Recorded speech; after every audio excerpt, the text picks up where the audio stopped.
I've been here for about a month and a half now, and this is definitely the most difficult situation that I've ever seen. In the time that I've been here, children have been shot and killed. On the 30th of January, the Israeli military bulldozed the two largest water wells, destroying over half of Rafah's water supply. Every few days, if not every day, houses are demolished here. People are economically devastated because of the closure of the borders into Egypt and the extreme control of the Gazan economy by Israel. I came to look at the aftermath of a place where 25 greenhouses had been demolished on the other side of Rafah, destroying the livelihoods of about 300 people. And that had taken place while they rounded up about 150 men, held them under a sniper tower, and shot around them to contain the men, the farmers in the area. So I feel like what I'm witnessing here is a very systematic destruction of people's ability to survive. And that is incredibly horrifying. It's incredibly horrifying. Sometimes it takes a while for it to set in what is happening here, because I think many of the people here, they try to maintain what they can of their lives, and I don't know, maybe it has to do with protecting their children, that they try to be happy, joke with their children. So sometimes it takes time to it's hard to hold in your mind, the complete reality of what's happening here. Sometimes I'm sitting down to dinner with people and I just realize that that there is a massive military machine surrounding them and trying to kill these people that I'm having dinner with, these families that I'm sitting down to eat with, and who are being very generous and kind to me, and their children here who are incredibly threatened, living lives that no child ever should have to live. And so I feel a lot of horror, really. I feel a lot of horror about the situation. The current Israeli government, I don't have a great deal of faith that they're going to listen to any message from me. I think it has become clear that this government does not care about the safety of its own people and doesn't care at all about the lives of Palestinian people. I think it's ridiculous that my government supports this government and referred to Ariel Sharon as a man of peace. It's clear to me, being here, that Ariel Sharon is invested in perpetuating perpetuating violence. I think calling it a cycle of violence disregards the imbalance of power in this situation, that people's lives here are almost completely controlled by the Israeli government. And it's amazing that people are able to hold on to their humanity as much as they have. What you have just seen was aired by the Middle East Broadcasting Company on March 14, 2003. Rachel Corrie would be bulldozed to death, murdered 2 days later.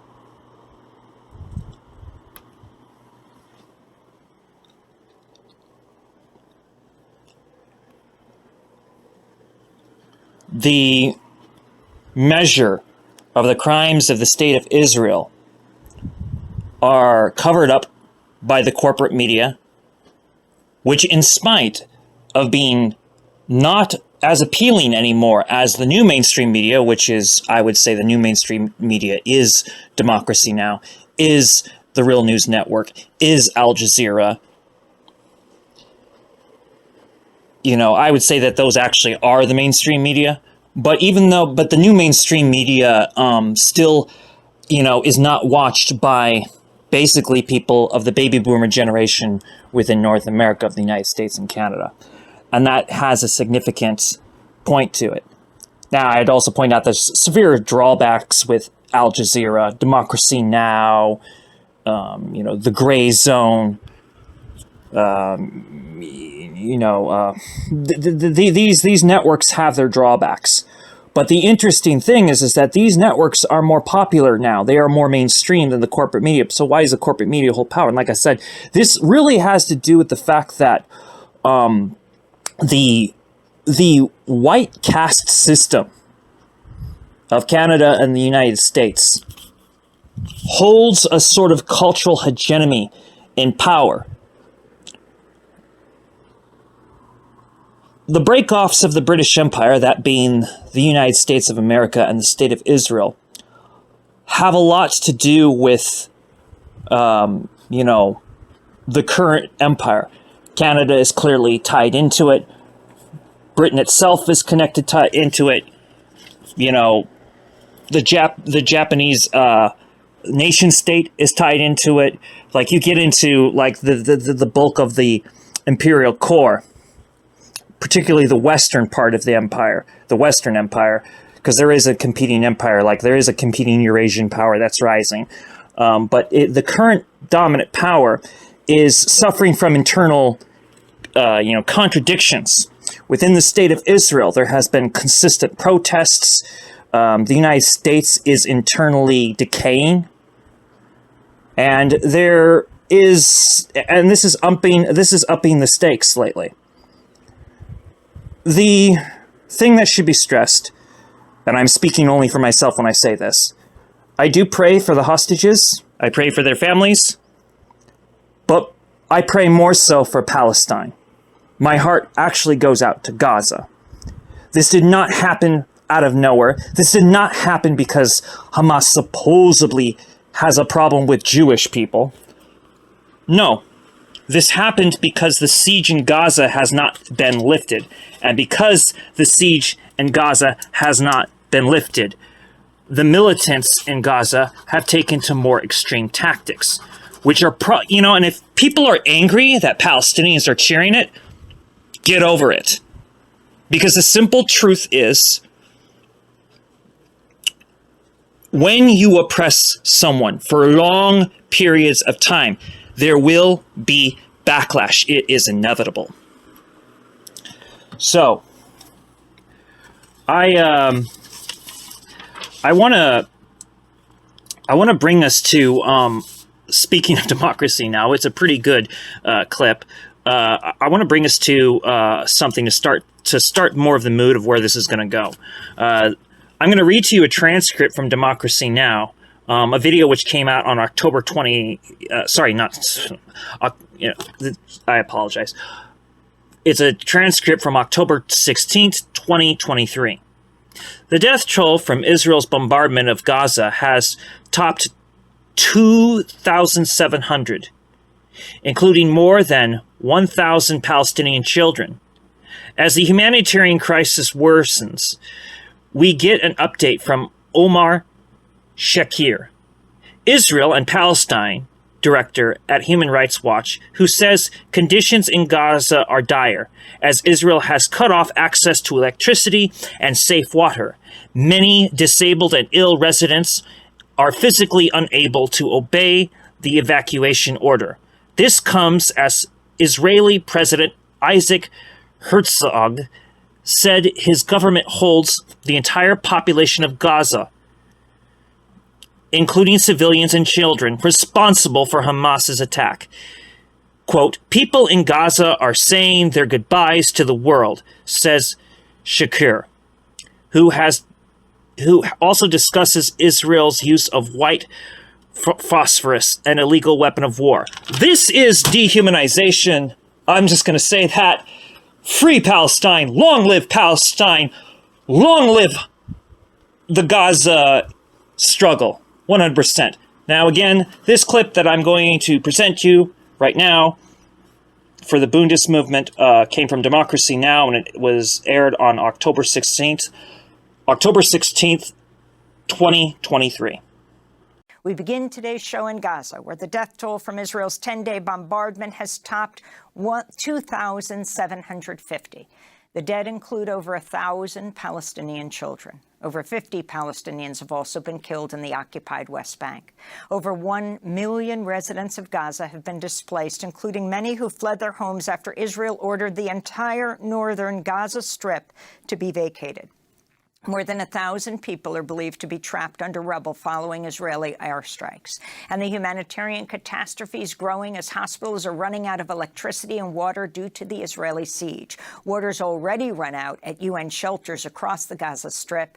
This is Dr. Mohammed Abu Mogaisib, Deputy Medical Coordinator in Gaza for Doctors Without Borders. The situation is very difficult. I mean, today we were for 2 hours searching for drinkable water. Even drinkable water is not available anymore. It's very difficult. Food, still there is food. No electricity, no pumping of normal water as well. The hospitals are barely working. I mean, there's a lot of medical staff who left the hospital with their families because they cannot, they are not safe, so they need to stay with their families to evacuate as well. Medication is really decreasing in the private pharmacies as well, so I mean, it's very dangerous. I mean, they are bombing all the day, so I mean, there is no humanitarian corridor. Today I'm in contact with some hospitals, mainly Shifa.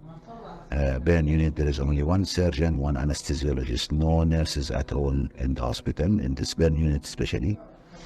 They have a lot of shortage, so I mean, we don't know what will be tomorrow and where we are going. Oxfam's Omar Grebe recorded this audio message from Gaza after fleeing the northern Gaza Strip after Israel ordered the area fully evacuated. He described the mass exodus as Nakba 2.0. Perhaps yesterday was one of the worst days of my life. We spent years hearing from our grandparents about Nakba and what that was and how they felt. And I think yesterday we had the chance to actually see it with our own eyes. When we were all pushed into mass expulsion to go from north and center Gaza into southern Gaza. And it was really horrible.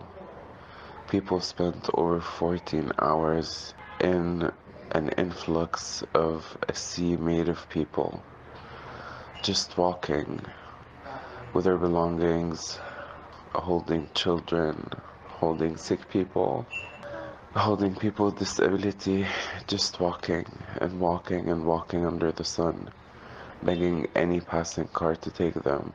But most cars were filled to the brim. It was Nakba 2.0 happening right in front of our eyes, and we are actually a part of it. I don't know how and when we reached the south, but people kept coming. The streets were frantically busy, and I saw so many people just taking the streets, like putting their children and their belongings in the street and just sitting there, because most really left aimlessly with nowhere to go and no one to seek refuge to. And on top of that, they talked about a safe humanitarian route, and then they bombed 2 trucks filled with people. Tens were dead. I saw the bombing place. I don't know what's gonna happen next. That was Oxfam's Omar Grebe speaking from Gaza. Many Palestinians say there's no place for them to go. This is Mohammed Alaham, a grandmother speaking from a hospital in Khan Yunis next to her 4-year-old granddaughter, who is the only member of her family to survive after Israel bombed their home. They were sitting inside the house. My sons and one of their mothers-in-law were at his house. Suddenly, without warning, they bombed the house. 14 people were killed. Only this girl, my granddaughter, Fulla, survived. I hope she'll get better and stay safe and heal. May their souls rest in peace. God is the one who gives patience to people. May God keep me alive to take care of her, and she will be a good person. She is the only person alive from her father's family who is martyred. Also her brother, sister, mother, grandmother from her mother's side, her uncles, all of them, 14 people all at once. In Israel, family members who have loved ones kidnapped by Hamas held protest over the weekend demanding their safe return. Israel now believes Hamas is holding 199 hostages, a figure that's higher than previous estimates. This is Avichai Brodetz, a farmer from Kibbutz Kfar Aza. His wife and 3 children were taken captive in Gaza, to Gaza. And my kids are over there, along with my wife, I hope in good health. And I want them to come back home in good health. And I came here, this is where decisions are being made in Israel. If I could go to the center of Gaza and do the same thing, I would. And I wish I could go there someday. We have to stop. I think we got this right now as a sign from God just to stop the bloodshed. And I ask Hamas, which is holding my family, I hope, again, in good health, please stop. And the Israeli government to please stop and just bring the women and children back. We're joined now by Omar Shaker, Israel and Palestine Director at Human Rights Watch. He's joining us from Chicago. Omar, tell us the latest. It's so difficult to make contact with people in Gaza right now. What you understand is happening. Israel demanding that the entire population of northern Gaza, which is the main population center, including Gaza City, must move south of Khan Yunis. Then, though, that we heard that they were bombing Khan Yunis. Talk about the situation now. We're witnessing a situation that's simply not fathomable for any of us on the outside. We're talking about a population that has now for days been without electricity, that has been without water, that has been without, for large parts of it, without internet, that's been without food, that's been without aid. Hundreds of thousands have left northern Gaza. You know, if they're lucky, they've been able to get to relatives and family homes south of Wadi Gaza, but many, do not have that privilege and, are making temporary accommodations. They're under constant bombardment. We've seen some of the more intense bombing of Gaza take place over the last 24 to 48 hours. There have been reports of people killed as they were taking a safe route out of Gaza. The hospitals are operating on generators, which are running out of fuel. People are now resorting to water that's unfit for human consumption. There are people that have not been able to leave northern Gaza because you have there Gaza's, main hospital. You have people with disabilities. You have older people, and they're terrified of what might come ahead. You have Israeli officials who are signaling their intent to commit large-scale atrocities. So we really have a terrifying situation where people in Gaza are saying their goodbyes to the world. They're not sure, whether or not they'll make it to the evening, to tomorrow morning. The humanitarian situation, despite reports, people are not being allowed, have not been allowed to leave via Rafah as of the time we're speaking. Aid is still not getting in. Electricity is still not getting in. There's no confirmed reports of even water having come back in. So it's a really desperate situation. Heard that Secretary of State Antony Blinken had pushed them to turn the water back on, but because the electricity isn't on, it couldn't be pumped. Exactly. I mean, you need, in order for water to be provided, you obviously need the electricity to allow the water to be pumped. You also need the ability for the desalinizational plant to operate. You need electricity. Water infrastructure has been damaged in the airstrikes. And again, the water was only being provided to a certain part of southern Gaza, which is clearly part of the Israeli government's strategy of trying to empty northern Gaza of its population. There are obviously many other areas in Gaza. So right now, people have no choice but to turn to water, which is unfit for human consumption and which carries the risk for those who drink it of waterborne illnesses. So amid everything else, not having water, as the UN has said, water is life, and Gaza is running out of life. Omar Shaker, in a long Twitter thread you posted on Saturday, you warned Israeli authorities are signaling their intent to commit mass atrocities. You cite a number of Israeli officials making statements suggesting precisely that. Can you document what you're saying and what they've been saying? Absolutely. I mean, we have seen rhetoric from the Israeli government that signals that they hold the entire 2.2 million people of Gaza responsible for the heinous attacks that took place on October 7th. You have the president of Israel, Isaac Herzog, who said very clearly that the entire nation of Gaza is responsible. He notes that the people there could have risen up, to topple the Hamas government. You have statements from Israel's energy minister, who was responsible for cutting the water, the fuel, the electricity, who has similarly talked about, cutting off the last drop of water and the last battery until they're defeated. Again, he's referring, it's a statement that refers both to Hamas authorities, but also to evacuating the entire population. You have statements, of course, from Israel's defense minister that's gotten much attention about fighting human animals, declaring an entire siege on Gaza. You have Israel's UN ambassador that was on CNN a couple of days ago and spoke about how, let's remember that Hamas, that the population of Gaza elected Hamas. Of course, he neglects to mention that nearly half of Gaza's population are children who weren't even, alive to vote at the last time there were elections. All these statements should worry the international community because they're not happening in a vacuum. They're happening as the Israeli government reduces entire neighborhoods and blocks to rubble, as hundreds of children and civilians have been killed in relentless bombardments, 6,000 bombs dropped in a 25 by 7 mile area. An open air prison. So these statements aren't happening in a vacuum. They're happening amid the most intense bombardment of Gaza we've maybe ever seen, in a situation where more than 1 million people, according to reports, have been displaced from their homes. So the international community must act to stop this. There is a moment that we can try and stop this, and we must do so before it's too late. I want to play for our audience Israeli President Isaac Herzog claiming no one is innocent in the Gaza Strip, including civilians. We are operating militarily according to rules of international law, period, unequivocally. It's an entire nation out there that is responsible. It's not true. This rhetoric about civilians not aware, not involved, it's absolutely not true.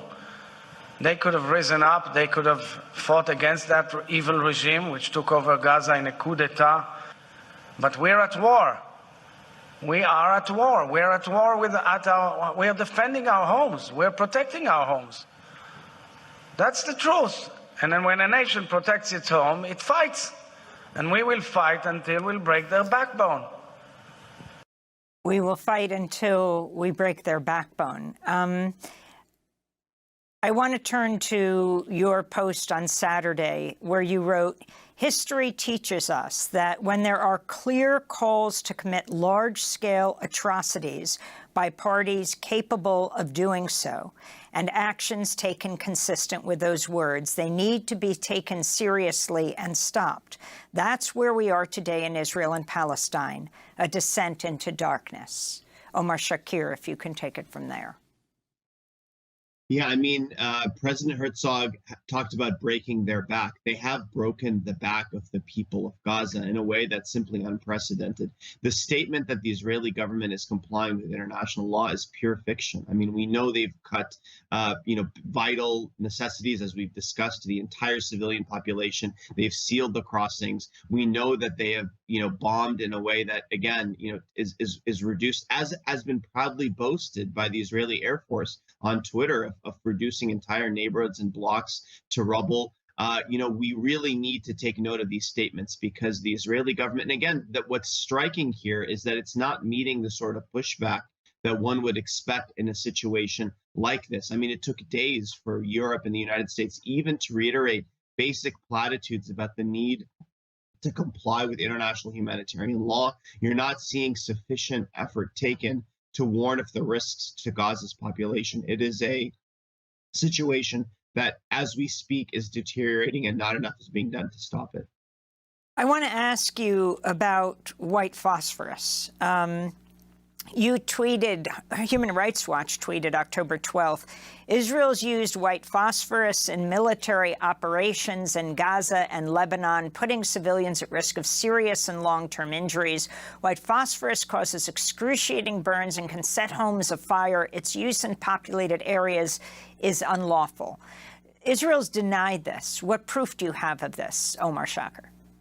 I mean, Israel also denied it in 2009 when Human Rights Watch documented it, and that turned out to be false, as was disproven by numerous other voices. Human Rights Watch, verified this evidence. It's confirmed. We were able to take video footage that took place both in Lebanon and Gaza, verify that it was recorded when it was taken. We ran these by weapons and munitions experts who confirmed that it was, that what was shown was white phosphorus. And then we interviewed people who live in the communities where the white phosphorus was dropped in Gaza near the port area, and their description of what it looked like and smelled like was consistent with the use of white phosphorus. Amnesty International followed up with their own reporting where they were able to verify, additional areas in which white phosphorus was used. They were able to look at, footage that was provided by the Israeli government of some of the weapon systems being used in Gaza, again, being able to source it. It was white phosphorus that was being carried by those planes. And of course, we're talking about a weapon that is, when dropped in civilian areas, is unlawful because it can, burn homes and other structures. It can cause lifelong suffering for the communities that live there. The fact that the Israeli government is using it, and let's note that they have, even when not used as a weapon, even when white phosphorus is used for signaling or obscuring the army, it can cause harm to civilians. And the Israeli army has readily available alternatives that have much of the same effect in terms of signaling or obscuring without the harm it causes to civilian populations. Its use is Well, Omar Shakar, I want to thank you very much for being with us. Israel and Palestine director at Human Rights Watch, also authored the landmark 2021 Human Rights Watch report titled "A Threshold Crossed: Israeli Authorities and the Crimes of Apartheid and Persecution."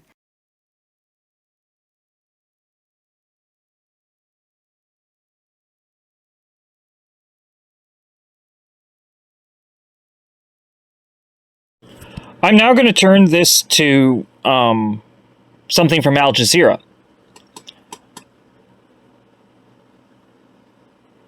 It's, they call it quotable. It's a statement by Rabbi Yisrael David Weiss, an activist and spokesman for Neturei Karta. Now, Dr. Abram Weisfeld, this is very important to understand, has met Rabbi Yisrael David Weiss, as well as Rabbi Feldman, are both of them of Neturei Karta. Neturei Karta gets its origins more or less from Meir Sharim. Meir Sharim has been explored on this channel. In the second part of this presentation, by presentation I don't mean presentation. This whole video you're watching is part of a two-parter. The second part will rehash Meir Sharim. Just for effect, because there needs to be a full context for this. Rabbi Yisrael David Weiss is part of Neturei Karta. Neturei Karta was what the Bundist movement had determined. The Jewish Bundist diaspora movement had determined. All 8 of us in unison had determined that Neturei Karta International were the leaders of our generation. Now, for those of you who don't know what that means the only sect of Judaism with large numbers that could be said to have the Mizorah to this day would be Neturei Karta. If you don't know what the Mizorah is, I'm not sure how to explain that, except that we're talking about the rabbinite authority and whether they have the right to give ordinances, and edicts and stuff to the Jewish people. If you believe in the Mizorah and you don't agree with Neturei Karta, you're kind of a heretic. I'm just going to say that. That's that might be a bit, slight hyperbole. I don't mean to do that. If I am, I'm just saying, and there are other sects, but they're small. My family had been part of a very small Haredi sect, I guess you could call it Haredi, but that's another thing. I want to give a little debriefing here. Dr. Weisfeld mentions a small fringe Mizrahi group. I think I should clarify that within the Zionist state, there are actually 2 kinds of Mizrahim. There are the Zionist and the anti-Zionist, and there's almost never a neutral in between. The Mizrahim within the Zionist state are pretty much the same equivalent as black people within Canada, the United States, South America, and Europe. So basically the Mizrahim are the equivalent of black within the state of Israel, not the Ethiopian Jewry, which are a disenfranchised group, do not get me wrong, but they're largely co-opted mostly into the military, and they've lost their original Judaism. The actual Ethiopian Judaism is mostly gone. Thank you, Israel, for being guilty of wiping out Judaism. I mean, no, like, not thank you. But anyway, the point being, we're getting here to this next clip. I just wanted to explain that, so if anybody got confused with the statement. Haredim refers to ultra-Orthodox Jewry. Haredim, I'm not sure where that term developed, but everybody within Meir Shearim would refer to themselves as Haredim. Haredi refers to the ultra-Orthodox. That includes Hasid and non-Hasid, by the way. And in Meir Shearim, there are Ashkenazim, Mizrahim, Sephardim, converts. Oh yes, converts are in Meir Shearim. In my personal opinion, Meir Shearim is the holiest place in the world. Then those people, the people that their inhabitants are the holiest people in the world. That is my personal opinion. I am, of course, when I say that, speaking for myself. I am also stating that when I say that the Neturei Karta are the only ones with the Mizora, I'm not trying to say listen to Neturei Karta or else, or that all Jewry must comply to what I am saying. I'm talking about if you want to know about a strong religious authority that has the real lineage of, succession and scholarship all the way back, that can even be reached back to the time of Rambam versus the Zohar, and before then, Neturei Karta are pretty much the only ones that have kept that going, whether people like it or not. Neturei Karta does not care if you're Sephardi or Ashkenazi or Mizrahi. They don't care if you're Hasid or non-Hasid. What they care about is if you're upholding basically the Talmudic system, which you have to. If you are not with the Talmud, you're not with the Torah. And the Talmud is not compatible with Zionism or the Zionist state of Israel. And the reason for that is the three oaths, which are halakhically binding. It's one of the reasons why Neturei Karta has a hard time trusting Reform Judaism, Conservative Judaism, and Reconstructionist Judaism, because these forms of Judaism are known to pick and choose the mitzvot and the halakha basis, and as a result, there is that tendency to throw out the three oaths, which is binding to this day. Even if you don't believe in God anymore, even if you're not sure whether God exists or not, if you're still part of the Jewish nation, you still bleed with the Jewish people, you have to acknowledge that the three oaths are binding. And some would say, yeah, but that means that this miraculous Mashiach age will only happen through miraculous means. And so we might, all the more reason not to support. So you can't make up a religious excuse for Zionism because it goes against the three oaths. You can't even come up with a secular reason because all you'll be doing is showing yourself to be a fascist. So, sorry for the rant, but that expedition I felt was necessary. This came out on October 16th, 2023 on Al Jazeera. As we see this last Saturday, it was shocking to the world, but the world doesn't seem to take into regard the 75 years that every day almost you have Palestinian death and suffering. But we as Jews do take this into consideration. It's not how I personally look at this. It's how, as a Jew who's observant, who's following the rules of the Judaism, of the Torah, Judaism is subservience to God. That's what it's all about. It's a religion of 3,000 years, while Zionism is a mere 150 years. It's a transformation to nationalism, to have a piece of land. It's a political movement. It's a materialistic movement. It was started by Jews who are non-religious, and they're simply incorporating, using the name Israel, using the Star of David, and claiming that it's a God, it's given to them by God. And we who are following the Torah, who are true to the Torah, stand up adamantly refuting what they're saying. The Torah clearly states that we shall not kill, we shall not steal, and the whole concept is strange, is totally antithetical to our teachings, contradictory. The Jewish community had been living together with the Muslim community and the Christian community, and since this movement started, and since they gained hold in the land and eventually got rule over the land, there's been endless bloodshed. There's hate that has grown thousandfold. It's a wedge driven between the Jews and the Muslims, and it's brought death and suffering to the Palestinian people in the majority, but to the Jewish populace also. As we see this last Saturday, it was shocking to the world, but the world doesn't seem to take in regard the 75 years that every day almost you have Palestinian death and suffering. But we as Jews do take this into consideration. We say this is clearly a rebellion against God, and it hurts us more than usual because it's being done in our name. And the rabbis you are seeing, the power bases that you are seeing in the settlements that is fringe to the Jewish communities, those are the ones who bought into this tale that it's God's wish. But the central part of Judaism, the very religious, in whatever country, maybe in Argentina, the very religious says, no, we're dead set against this. We cry with the Palestinians. And therefore, what's happening today in Gaza, that they're bombing them relentlessly, and they're pointing and they're accusing them of being animals. It's even hard to repeat, and whatever they say of them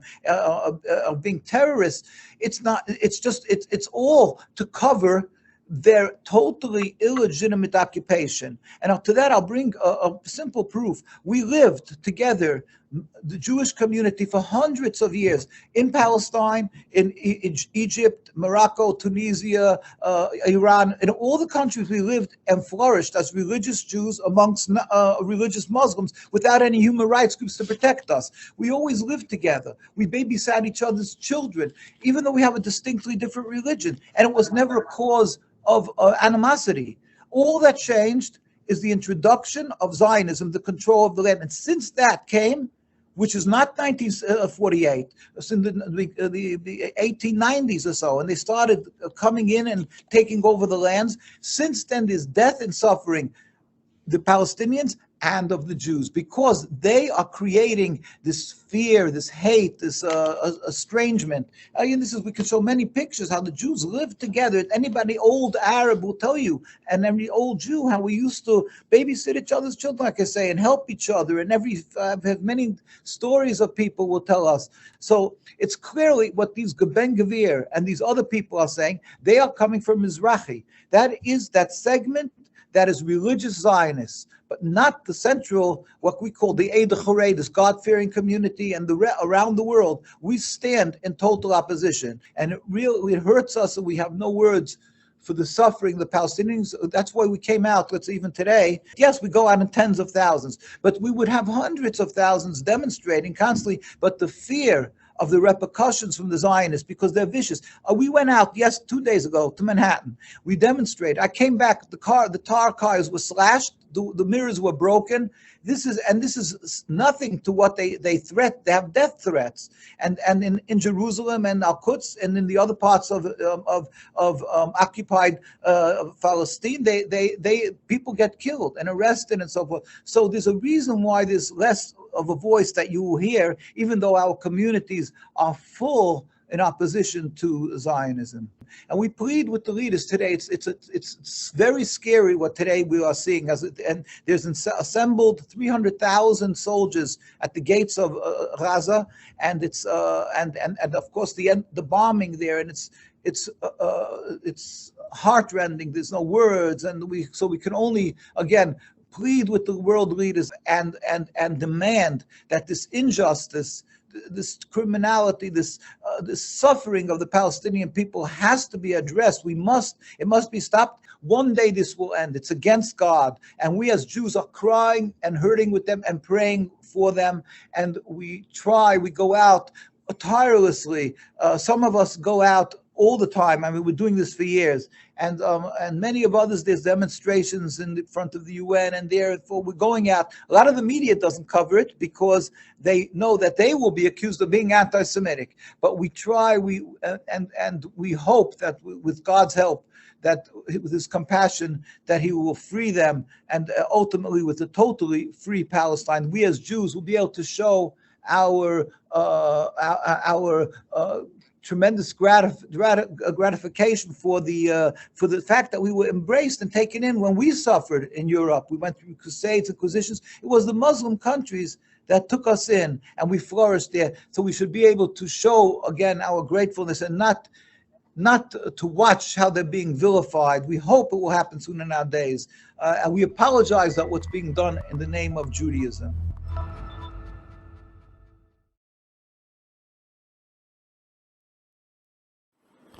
Okay, so just to be clear again, he was referring to a small fringe settlement. You know, the fringe settlers. There's settlers which are bad people, but then there's the fringe settlers, which some of these people are Mizrahim. But that's also part of the problem of the Arab nation states that push Jewish people out. In that way, you can say that some of these Arab nation states are in cahoots with the state of Israel. Saudi Arabia, who's been in support of the state of Israel recently, is pretty much about to abandon that support because they wanted there to be some Palestinian, presence to be maintained. I mean, this threatens the relationship between Turkey and the Zionist state of Israel. Because even though Turkey has always acknowledged the state of Israel, they also always acknowledge Palestine. And Turkey's precious dream of a two-state solution just doesn't seem like it's going to work. It's Palestine or nothing. That's what has to be. The state of Israel has no right to exist. I also agree, though, that a no-state solution would be appropriate.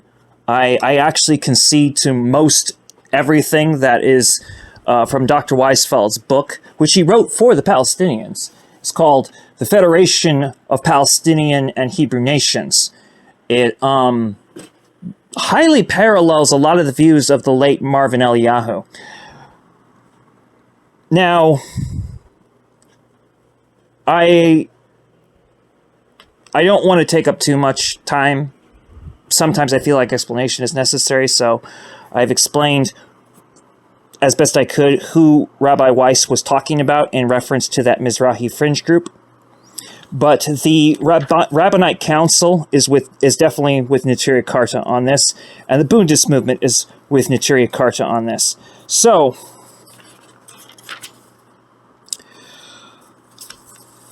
long live the Jewish Socialist Bund, long live Palestine, but most of all, long live Gaza.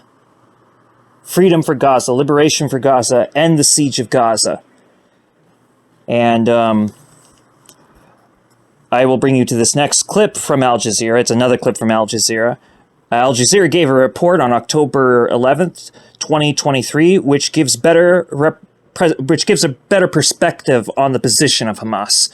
And I do hope everybody pays close attention. Share this video everywhere. Educate people because, it is I'm sure a lot of you who do watch this, especially fellow Jewry who watch this, are frustrated when we have to explain to the Gentiles our position. They assume either that we are with Israel and say, I support Israel as if they're your friend, even if you don't support Israel, or they blame you for what the state of Israel does. I run into both problems all the time.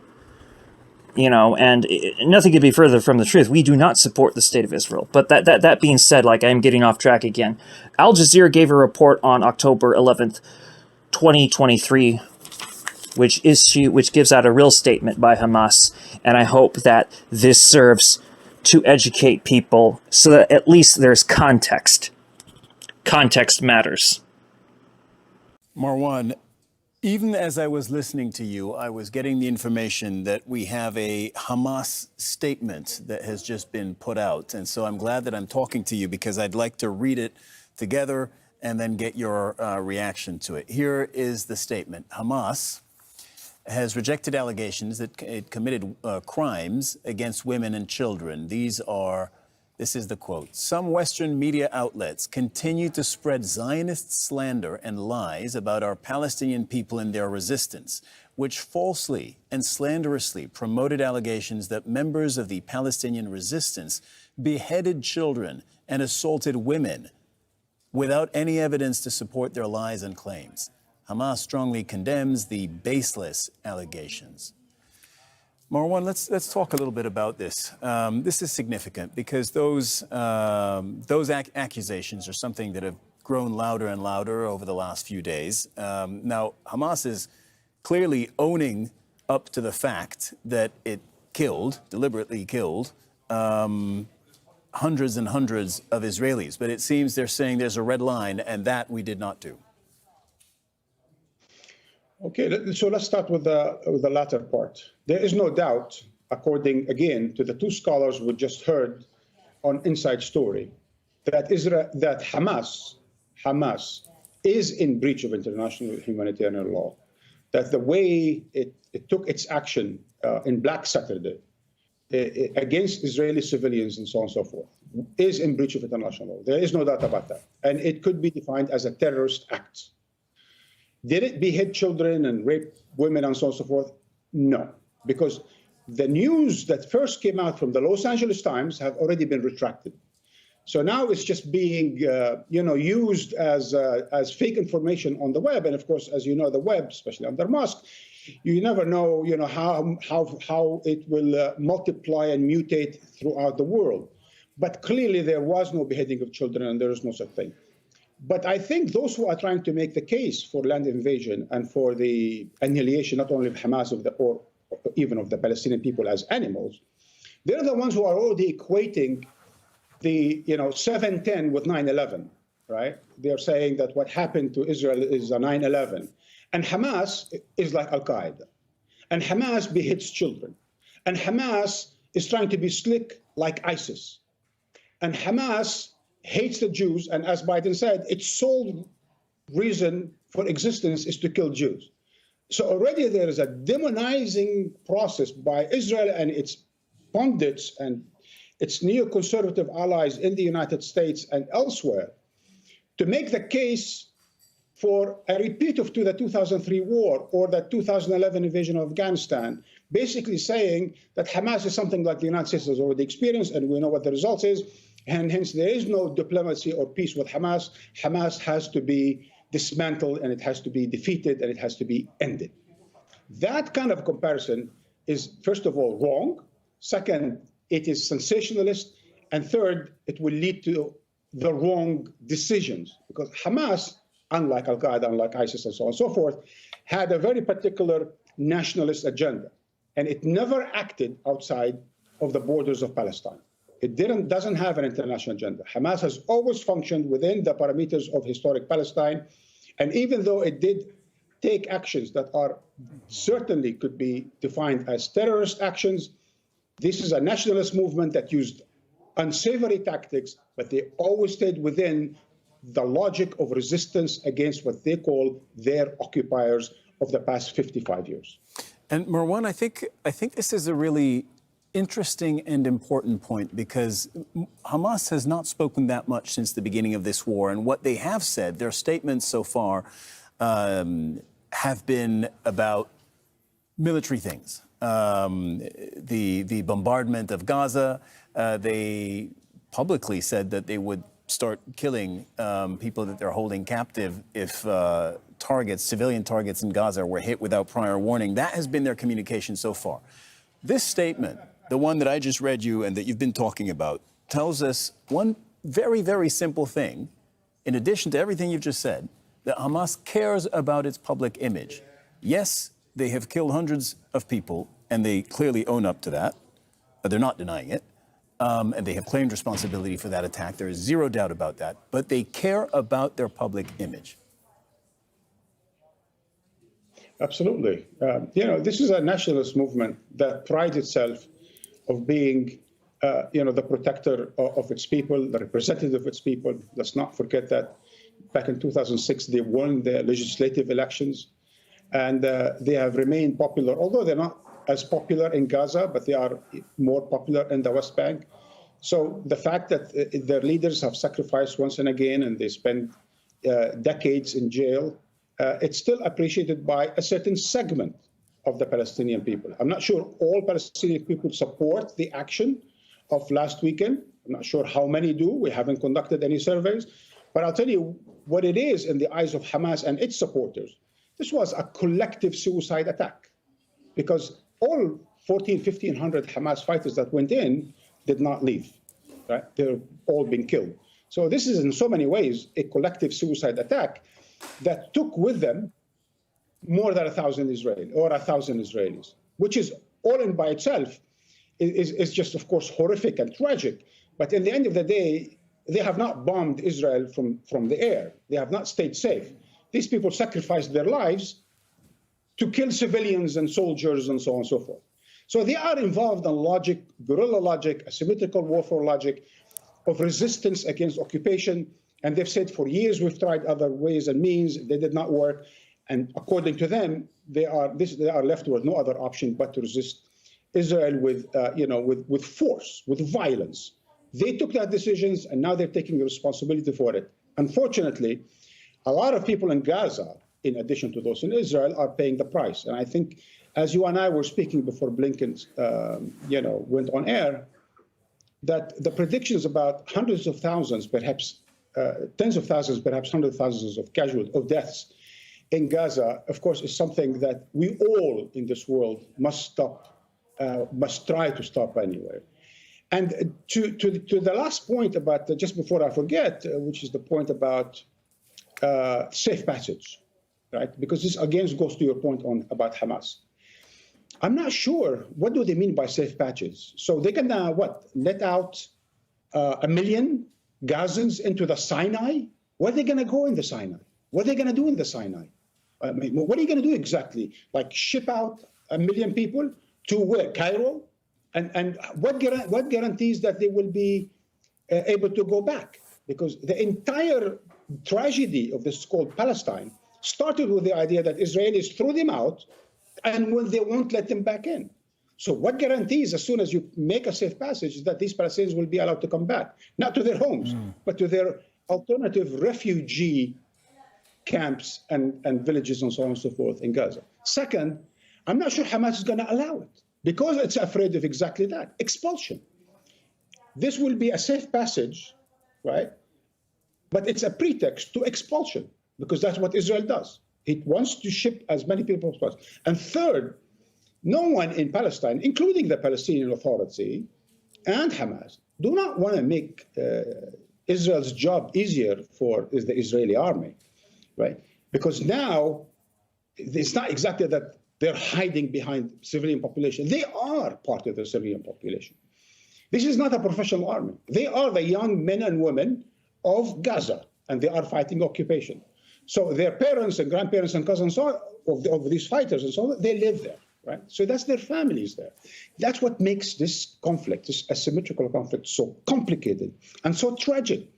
And Israel knows that. And that's why we keep talking about the fact that there is no military solution to this. Even Hamas, once it's destroyed militarily and administratively, how are they going to destroy the idea of Hamas? The idea of Hamas is apparently more popular in the West Bank and in Palestinian refuge camps than it is in Gaza. And once you destroy Hamas, how are you going to destroy the idea of Hamas in Gaza, which is the idea of resistance until justice is attained?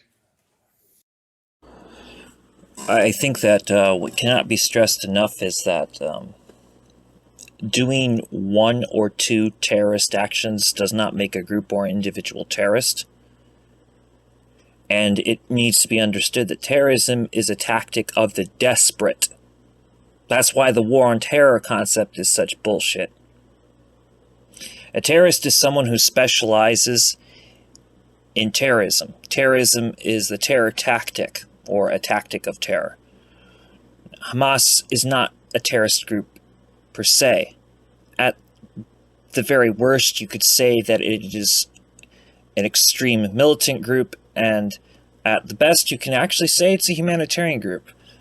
One of the best things that ever happened to me personally was Dr. Weisfeld educating me and correcting me on the group Hamas. And since he had educated me, I have continued to learn more about this group. Hamas is nothing like Al-Qaeda or ISIS, and let's be real, ISIS is nothing like Al-Qaeda. If we get really into these things, these groups are not really comparable to each other. Hamas is a offshoot, is basically the Palestinian offshoot of the Muslim Brotherhood, and they divested from the Muslim Brotherhood. They were democratically elected by the people of Gaza because the frustration at the lack of action from Al-Fatah or the PLO. This next clip is a video from the early years of YouTube, which at least goes back. I'm not sure when this came out, because the original appearance of this video cannot, from what I know about, cannot be found on YouTube. Maybe you can find it, but I have not been able to find it. But it goes at least as far back as 2008.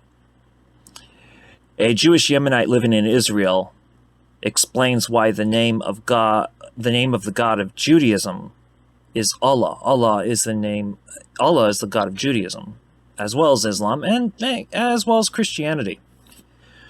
So this clip, I hope, enlightens, and I hope it helps to serve to combat Islamophobia.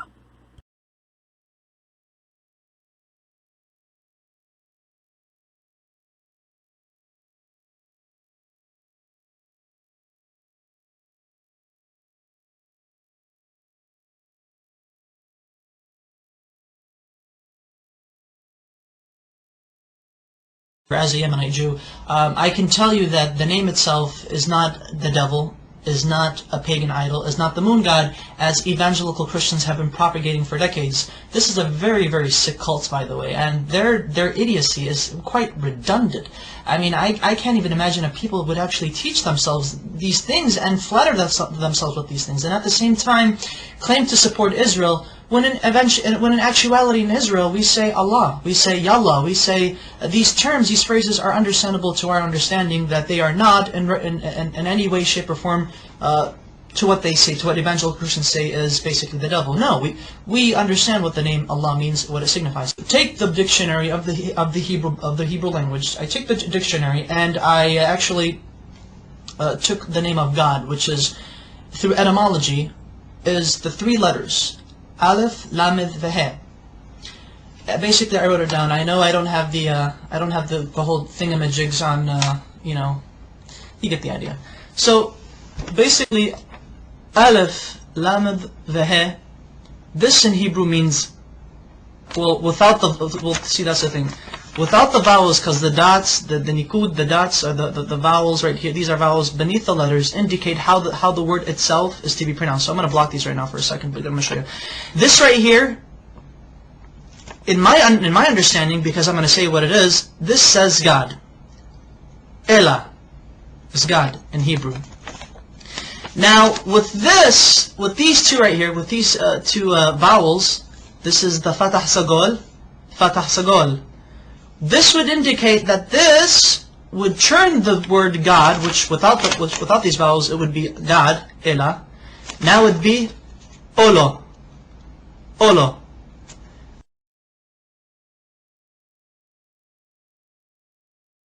Olo means a curse, an oath, or a covenant. Christian evangelicals love to use this. They like to say, but you see, Allah, with these vowels, indicates that Allah is a curse. Therefore, the Muslims are worshipping an evil God who was a curse onto humanity. These evangelical Christians, they're nutcases, they're nutbags. And I took it upon myself further to actually see how they got this idea that Allah, the Arabic name of God, is a curse, and more recently is the devil. I don't know how they do it, but they do it. Allah is not the devil. God forbid. May God even forgive me for saying such horrible things. But here's the Hebrew version of the Arabic name Allah once it is written in Hebrew.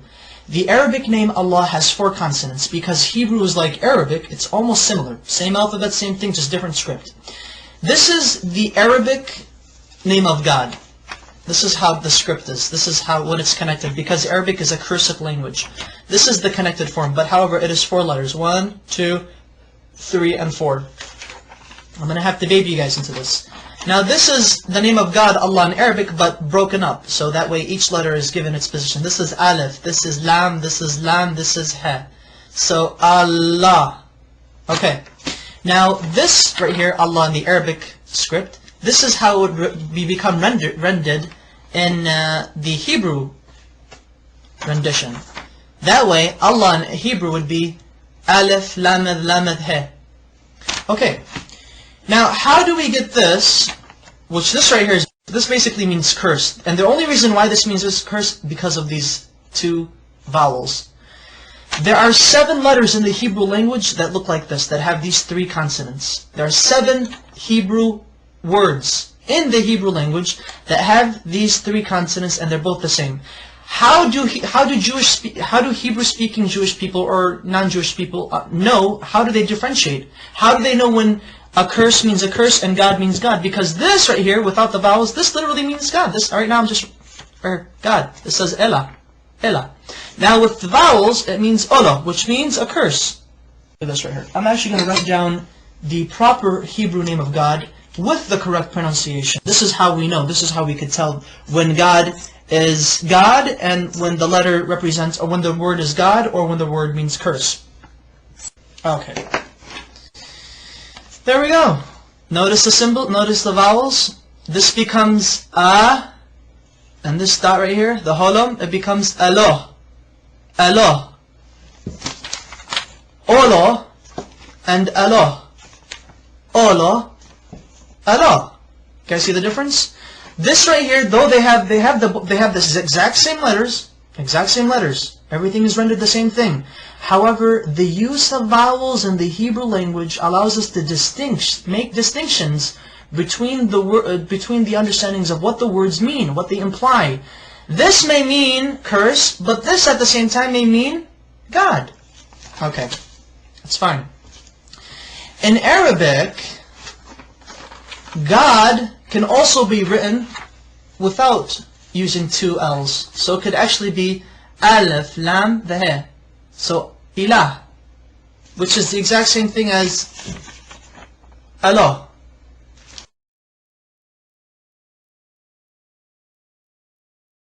Their understanding of how they approach God is exquisitely the same. We do not share the system of belief with Christians that they and us worship the same God. No, we do not. So help me God. But Christian evangelicals do not worship the God of Israel. They do not worship the Islamic perspective of God. Maimonides, one of our greatest philosophers in Judaism, as well as a religious philosopher of Judaism, has quoted extensively in his beautiful Igeret Teiman, or the Epistle to Yemen, in which he was basically teaching and giving, basically answering many questions brought forward to him. The Jews of Yemen asked, what is your position of Muslims?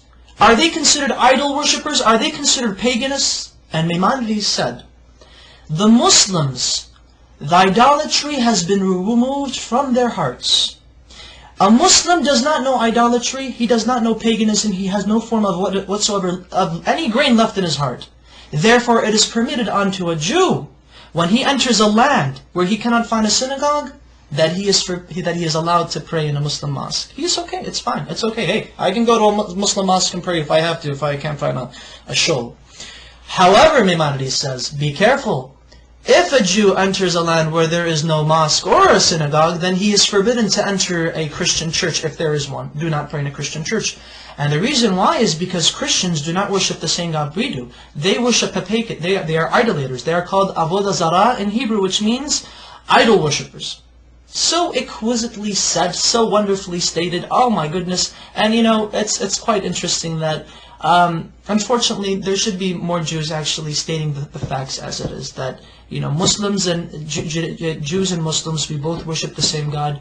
No matter what these crazy evangelical Christians are saying, they're basically nutbags. Whatever they say, they just try to come up with exceeding lies, redundant lies. The type of lies that only a child in the kindergarten could easily make up. And emphasize that Arab Christians, and you know, this is what's also funny, and thankfully I remembered this, because this is what I really wanted to say, and get a load of this, Christian evangelics. I should refer to you guys as evangelics. There are actually 20 million Arab Christians in the Middle East today, as well as the United States, as well as around the world.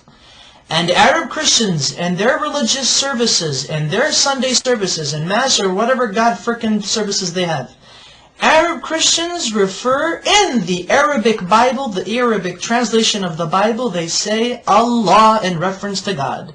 Now, I would like to ask these evangelicals, what say ye of these people who claim to believe in your Jesus? What say ye to them?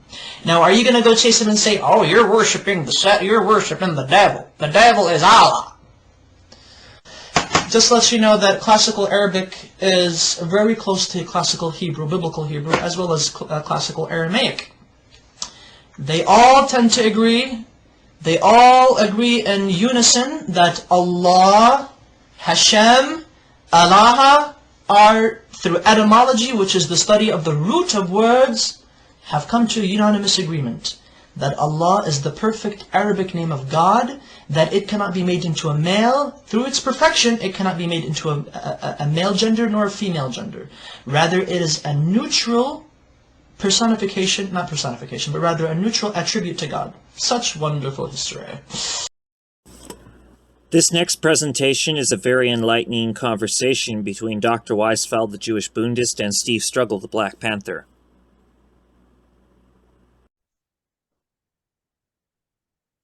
Well, here now is quite something today. It As sure you pointed out is. to me, there's an offensive by Hamas against the state of Israel. There sure is. Large scale, big time. This is it.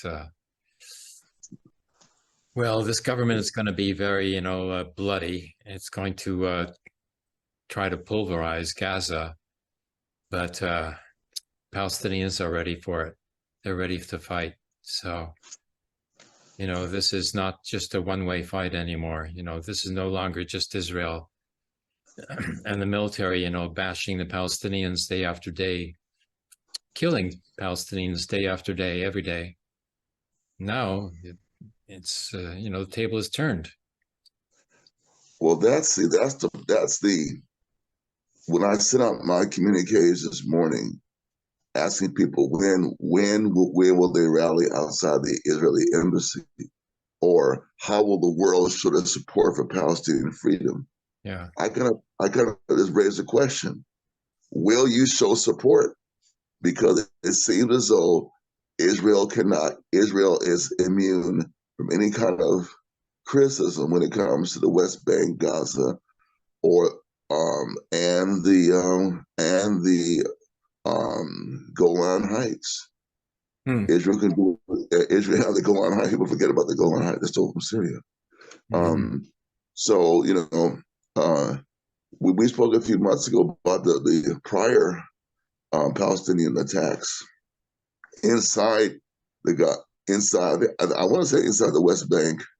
There were some fighters who had come together, different forces, and we have no way of knowing if these are the same forces or if they're different forces. However, what the Israelis tend to forget is that people who are oppressed are going to fight back. Because whenever you are an oppressor, I think history will show that you become immune to the suffering that you're causing. You actually don't care. You actually don't care because you're in charge. You're in charge. I'm the boss. You are my subordinate, and you are to stay in line. And at a certain point, people are going to say, "Look, we're tired of this, and we will set the rules of engagement, not you." So that's what happened. That's what happened yesterday. Whoever is initiating this conflict in the sense of initiating armed self-defense does not care about the rules of engagement because they have said they have to know Israel will counterattack. They're quite aware of that. They have to know that. So what will Israel do and have the fighters taking that into account? Because Israel can do what it wants to do, but does your enemy have they already taken that into account? There could be traps. Yeah. And also as a state, what will it show the world what kind of state it is? This is interesting because they were clearly caught off guard. They were clearly caught off guard. They had no way. They were clearly caught off guard. Completely.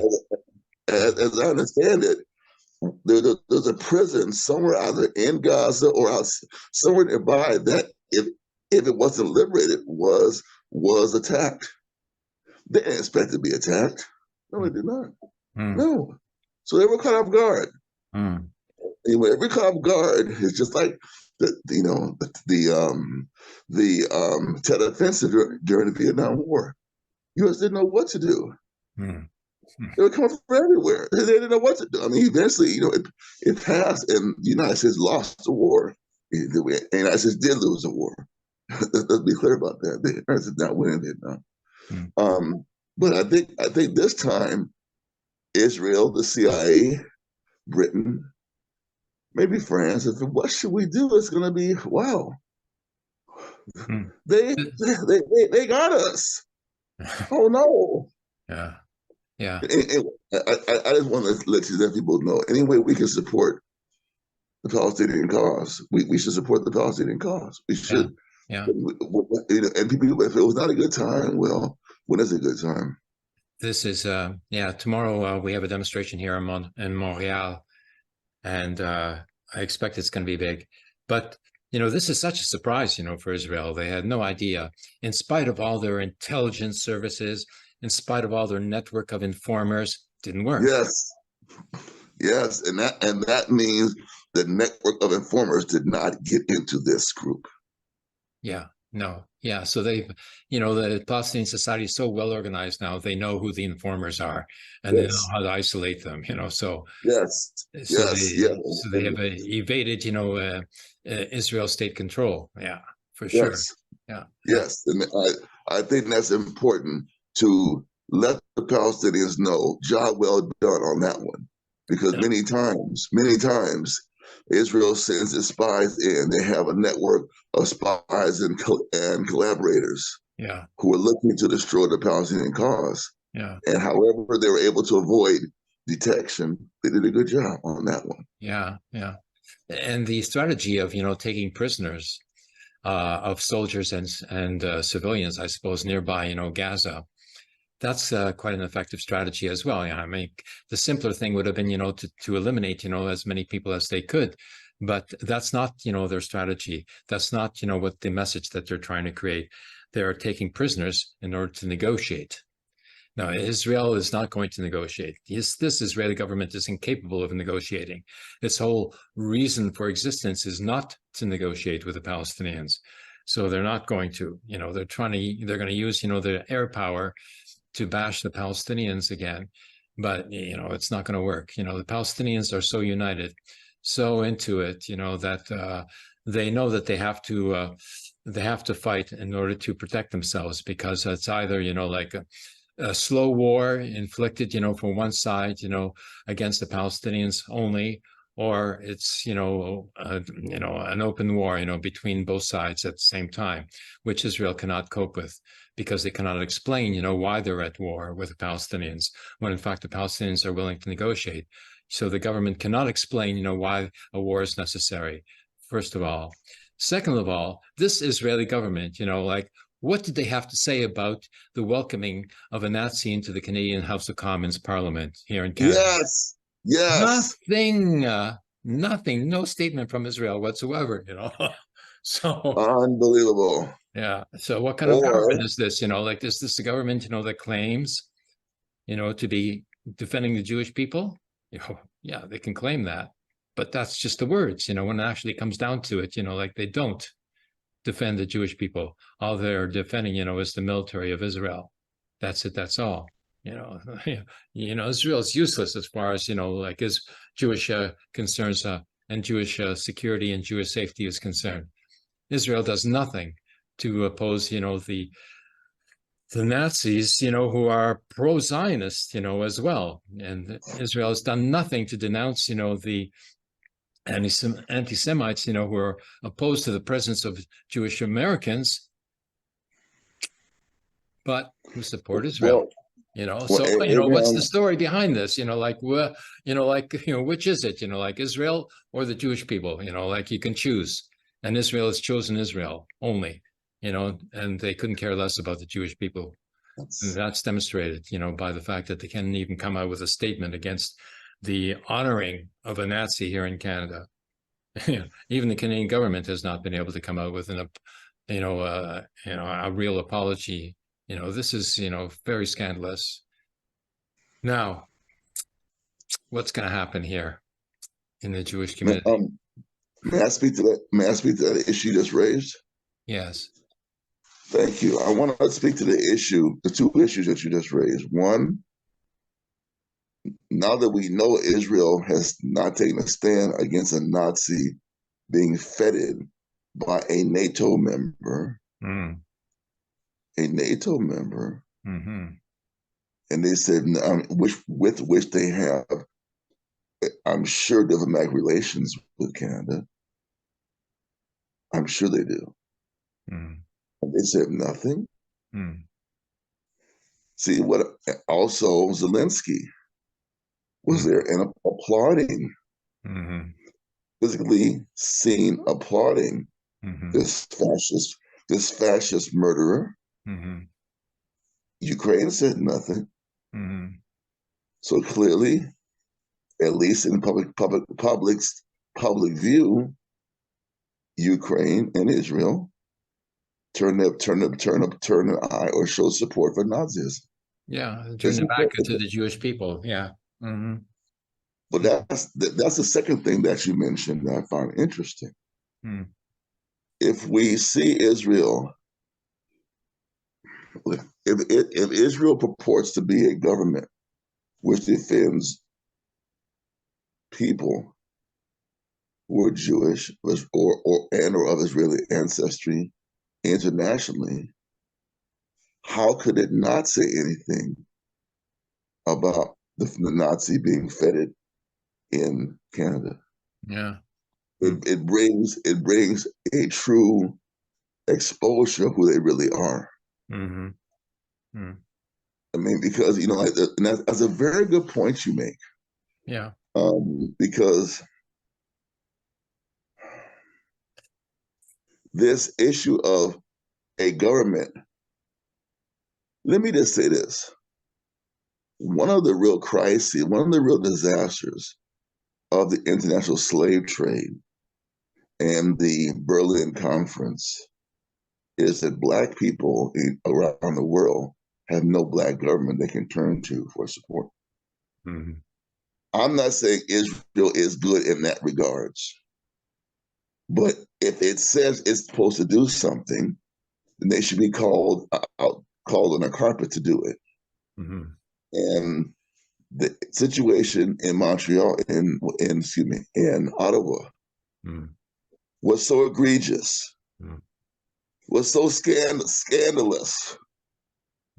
For Israel to say nothing requires the Jewish people and the people of Israeli citizenship around the world to condemn it in no uncertain terms. And to me, like I said about the Canadians, should call for its ouster. They should be ousted. Yeah. Some things you just can't do. You can't let certain things slide. No, you cannot. And when certain offenses are made against your people internationally, you can't let it slide. You'll say, no, we're opposed to this. This is an outrage. Even if you just say that and do nothing else, you've done something. You have the weight of the government behind you. And I still say Canadians must demand the end of the ouster of the government, with or without an apology. Yeah, this government every party in the government was applauding the fascists. All of them. Yeah. Yeah, Social Democrats as well. Yeah. There was one though who wasn't applauding. Good. This came out. It was the wife of Zelensky. She did not applaud. She just sort of tapped her hand, but she was, visibly, uncomfortable. And then the next day, what Zelensky did, this has not really made the news. Zelensky made a declaration in the Ukrainian parliament upholding and making the founder of the Organization of Ukrainian Nationalists, OUN, which, to which, Bandera, the Nazi, was a member of and an operative of, but the founder was feted as a national hero of the Ukraine. Yeah. Okay. Yeah. Now, they claim to be nationalists, okay? But do they ever talk about, the great Ukrainian liberator who was Makhno, the anarchist Ukrainian who was fighting for the independence of the Ukraine against the White Army of the monarchical aristocrats of the White Army of Kornilov, and who came into the Ukraine, to attack Russia, and the anarchists, were fighting against the White Army. And who was fighting against the anarchists? Both the White Army and the Red Army of Trotsky, So the Red Army and the Black Army were fighting each other, because the Red Army wanted to incorporate Ukraine into Russia under, Trotsky, Bronstein. And meanwhile, Lenin, comes out with a proclamation that the Ukraine has a right to self-determination. Like it's such a, a mess, when it comes to Ukraine.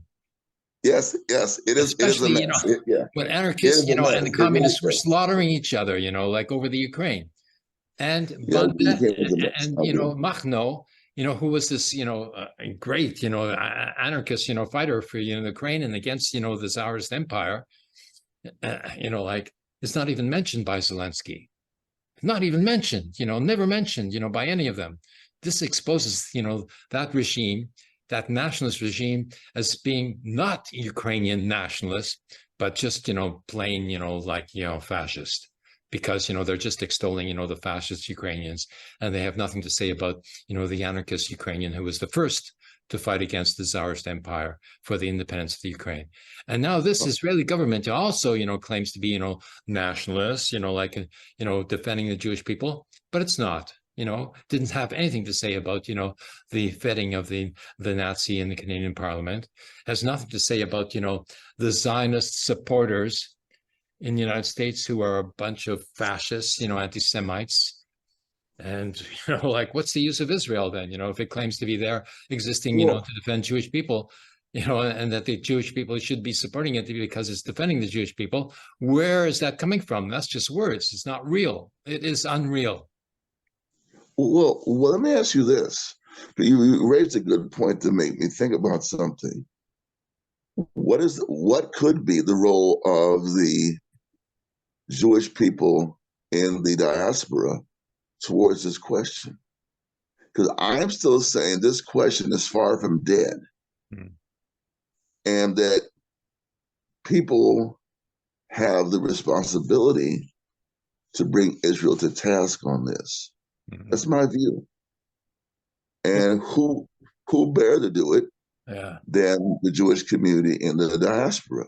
Yeah. I mean, or perhaps there are better ways of doing this. But I do think what you just said needs to be amplified and shared broadly. That Israel said nothing. That's right. And Israel can't not say anything. If anybody must condemn this, it must be Israel. And the fact they have not is a statement. Yeah. And also, just like the Jewish community said, it doesn't want to let you in as a second generation Holocaust survivor, even though the organizations have to be questioned. Yeah. On this you cannot be silent. On this you cannot be silent. Yeah. Anyway. There's been a move, this week as well, probably as a result of the House of Commons vetting of the Nazi and Nazism, basically.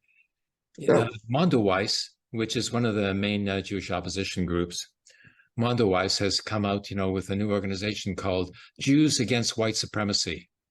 And what they mean by white supremacy is Zionism. Explicitly anti-Zionist organization, has now developed, which is picking up, the Jewish Bundist concepts of fighting against anti-Semitism in the name of the Jewish people, but not in the name of, a nationalist, state organization that is only, seeking to build its own power and develop its own national bourgeoisie. No, that's not the way to go. The way to go is for Jewish people to take control of their own communities, where they are living, here in Canada, it's already started. The Jewish organizations here have broken, from the Zionist, agenda, and they've all denounced, the Canadian government, even though the Liberal Party was, a favorite of the Jewish community organizations for so long. Good. They've denounced this government, and they're calling for the prosecution of Nazi war criminals.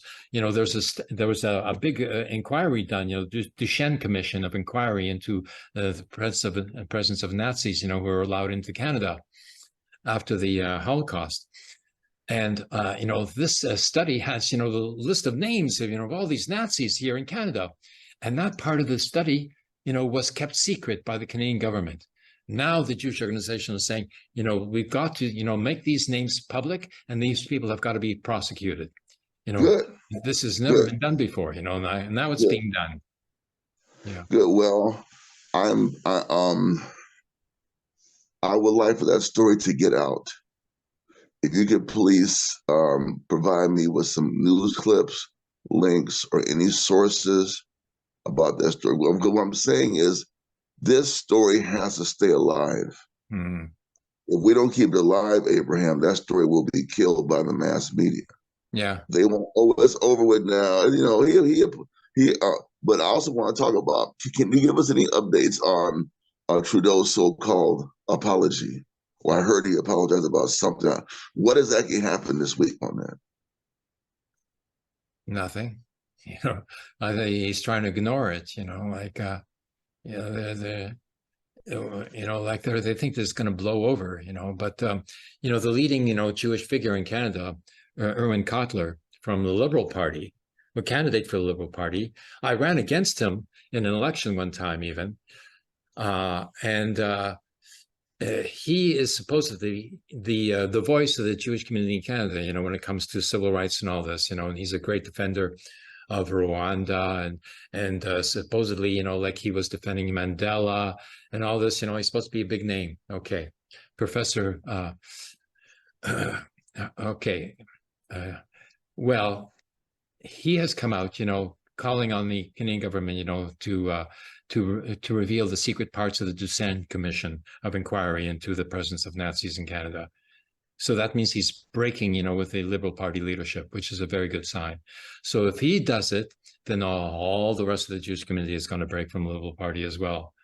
It's going to split. Some are going to go to the Conservative Party, some are going to go to the NDP, right? Which is led by a Sikh leader, a Sikh man, Sikh Canadian. And so it provides, something of an alternative, to the Anglo-Saxon supremacy, and its collaborators amongst the Québécois, like Trudeau. So that power base, is going to be broken. It's going to be cracked up. It's going to be, it's going to be, bypassed here in Canada as a result of this of the scandal. Now, and now I can also go back into the Jewish Community Center, next month, to speak to this. I have, the credibility, to speak to the Jewish community now, that the Zionists do not have. The Zionists, do not have the backup of the Israel government even, they're cut loose, now, they're having to fight, anti-Semitism on their own, without the backing of the Israel government, because the Israel government is supporting Ukraine, supporting Zelensky, and in effect supporting the Nazis, so, like they're caught in contradiction. I wish we could do a show specifically on that, because this is, again, for our brothers and sisters in the diaspora, in Canada, in Israel. We need to show how support for Ukraine is on its face against the national interests of Jewish people. Yeah. So now we can defend the Jewish people as a nation, but not Israel nation, not the Israel state, So now we see there's a fundamental division between, the Israeli, a nation state and the Jewish people as a nation. Two different things. Yeah, I really do think that that is a idea we need to deepen our discussion on. Yeah. And the reason why I say that is if we can deepen that discussion and create some avant-garde breaking ground discussions, conversations about that, we'll be serving historically the greater needs of this broad Jewish nation that you're talking about. Yes. And then because Israel is a fraud. yeah. Yeah. The people who live in Israel are not fraudsters per se, but Israel is a fraud. Yeah. And this recent example and what you're talking about can show the fraudulent nature of what it claims to be, Yeah. and what it actually is doing. Yeah. That's always the sign of a hypocrite. Do you march? Do you talk? Do you walk the walk that you talk? Yeah. Yeah. So, this division is going to crack open, the relationship, with the Palestinians as well, because Israel has refused to negotiate. So now that the Palestinians are retaliating, and the Jewish people know that Israel government is not going to be speaking for them, Jewish people are going to say, well, like Israel, get down to it, negotiate with Palestinians, because obviously you, are not solving the problem, not even by military means. Israel is incapable militarily of stopping the Palestinians from resistance. Okay, so that's exposed. Israel's military might is exposed now. So either they, increase military, repression of the Palestinians, which means, increased resistance. So either, the Zionists, will go for that, but the Jewish people were not. Jewish people were going to say, why do we want, a bigger war? No way, when this can be resolved, by negotiations. And then it'll become revealed that Hamas has actually offered to negotiate with the state of Israel on the basis of mutual recognition of each other, So, Hamas has been asked, to recognize the state of Israel. Okay, so Hamas has replied, okay, we'll recognize Israel if Israel recognizes Palestine, as a negotiating partner, which means that it has, right to independence. Now, when this becomes, revealed, when the confrontation goes on for a while, and then finally, Hamas is going to say, okay, you want to end this? Okay, we're prepared to end this, but only by negotiations. So are you prepared to negotiate? Yes or no? And they can say this in front of the whole world. And so, when Hamas says this, the Jewish people are going to say, yes, let's negotiate. Let's end this, war, finally. And then Israel say, no, we don't want to negotiate, because, Hamas is a terrorist organization. Well, if Hamas is a terrorist organization, so is Israel. There's no difference. War is war. So, I think this could be a breaking point. And beginning, with the Nazigate, in Ottawa, Canada. Nazi, good name for it, Nazigate. It's a very good name for it, Nazigate. Yeah. Yes. Yeah. Incredible. Yeah. I think what you just had another brilliant idea there to use the current offensive by Hamas and the Palestinians against Israel, use it diplomatically and politically. Yeah. Because what you're saying is these military exchanges are due to the political oppression and economic oppression. Huh. So why can't the international community support the right of self-determination of the Palestine and demand negotiations? Yeah.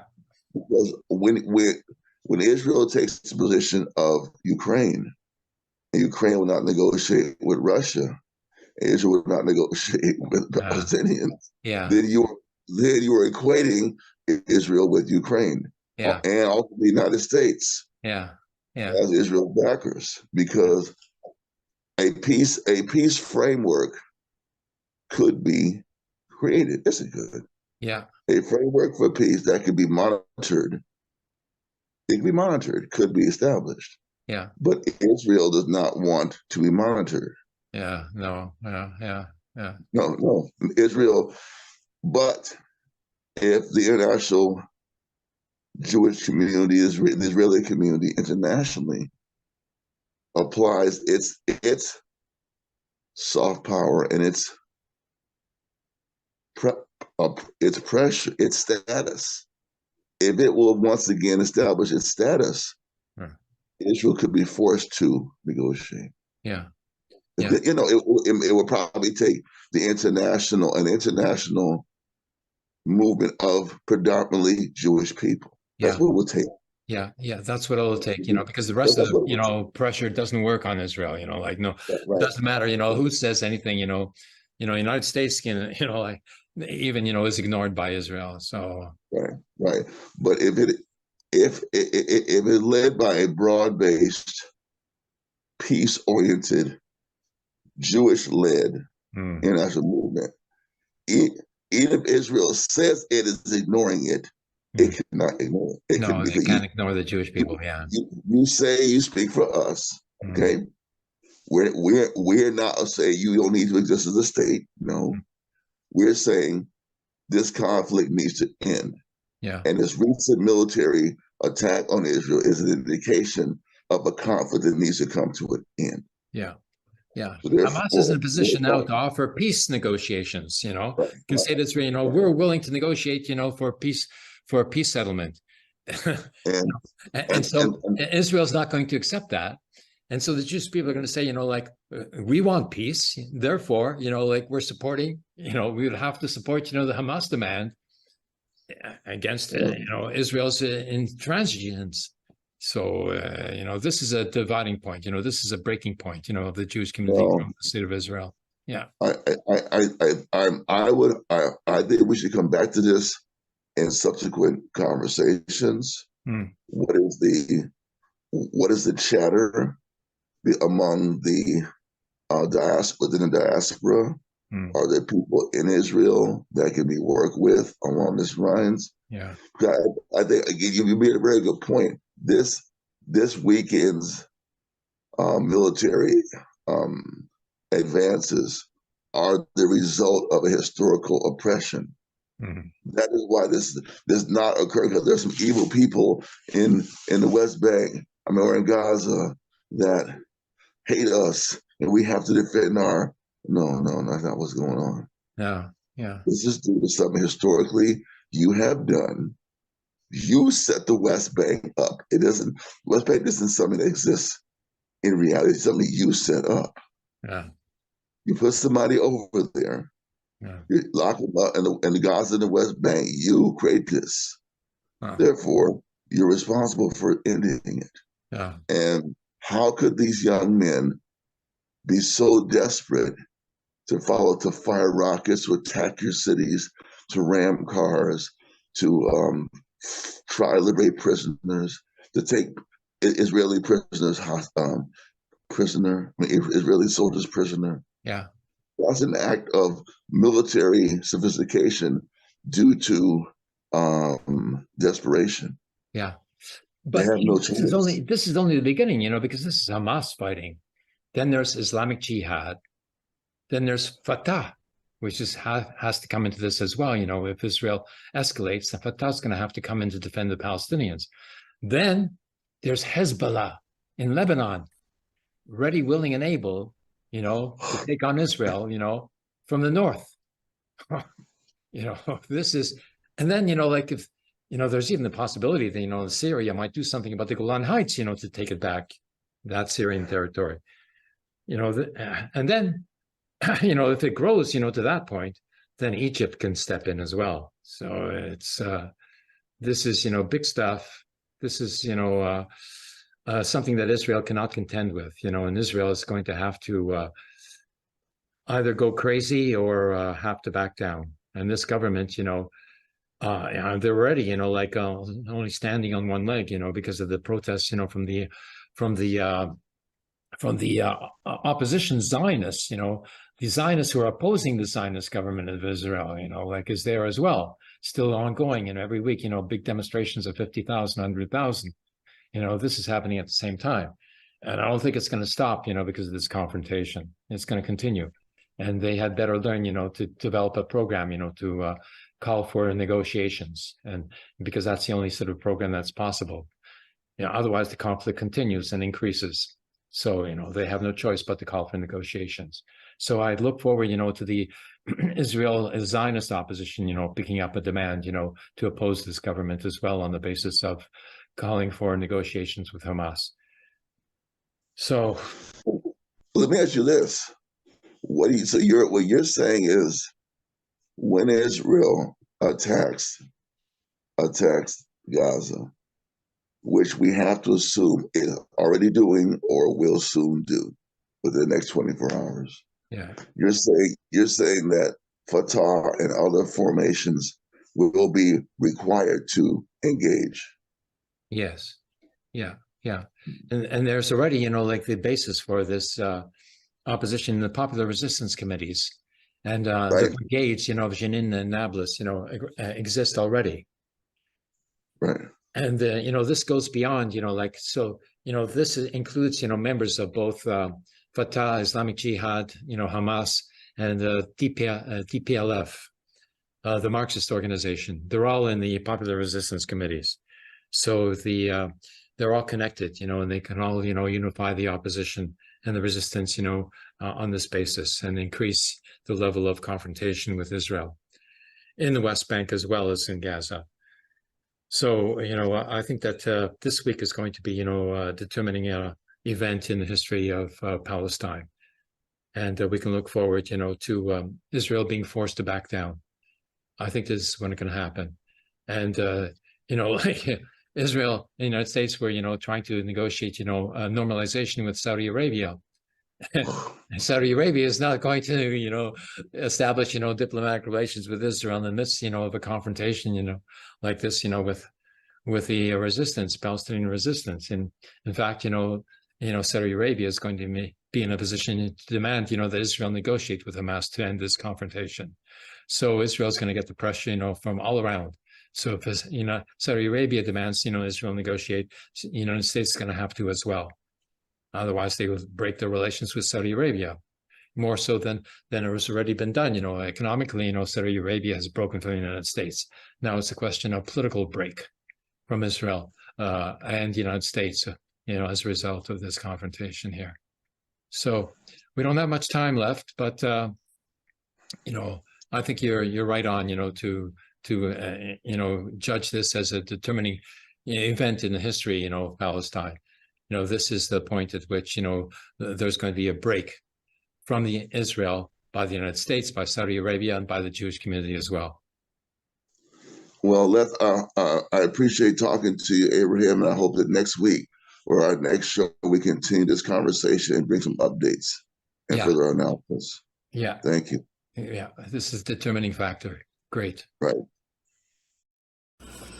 This is some of the most incredible dialogue, ridiculously underrated, and hopefully for those that view this video, they can share it everywhere so that they can see, just at least to see, the conversation between Dr. Weisfeld and Steve Struggle. They did very well. They have educated, so many people. And they work, they're like, these two are what I would say is like the revolutionary socialist duel, this civil rights duel, Dr. Weisfeld and Steve Struggle. Very good. And so this will end now with a presentation.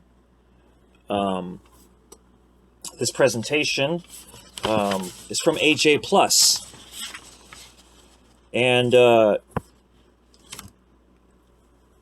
I hope everybody pays attention, and this is yet another reason to share this video, so that, when you watch all of these things together, you end up with a better context. That's why when I put these videos together for the Bundes movement, I do so to, bring perspective. I give my 2 cents from the best of my perspective and other perspectives, that can coalesce into a coherent, program to share as a form of education. This next video, which came from AJ Plus, which this entire video presentation ends on this presentation, which came out on December 5th, 2022, from AJ Plus. I'm in Bethlehem, the city believed to be the birthplace of Jesus. But because Bethlehem is a Palestinian city in the Israeli-occupied West Bank, it's surrounded today by a massive concrete wall, military checkpoints, and illegal settlements. It's imposing a system of control that I'm sure Jesus was very familiar of. If he's born today, he would be born on our side of the wall. Over the decades, the percentage of Christians living in Bethlehem and the occupied Palestinian territories has plummeted, rendering them practically invisible.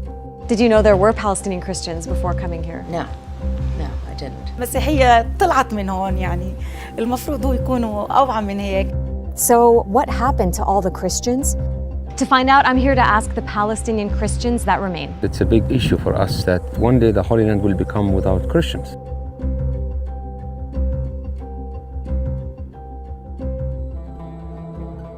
This is the Church of the Nativity in Bethlehem, one of the holiest sites in Christianity. This spot right here is believed to be exactly where Jesus was born. But down the street at a different church, I'm attending a Sunday service led by Palestinian pastor Munther Ishaq. He says every year there are fewer Palestinian Christians in his congregation. In our church, there's a lot of old people whose children live outside, and it makes me worry a lot about 20, 30 years from now.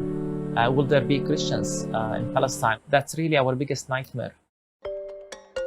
Around the year 1900, Christians made up about 11% of the population of what was historically called Palestine. That's now down to less than 2% in all of Israel and the occupied territories.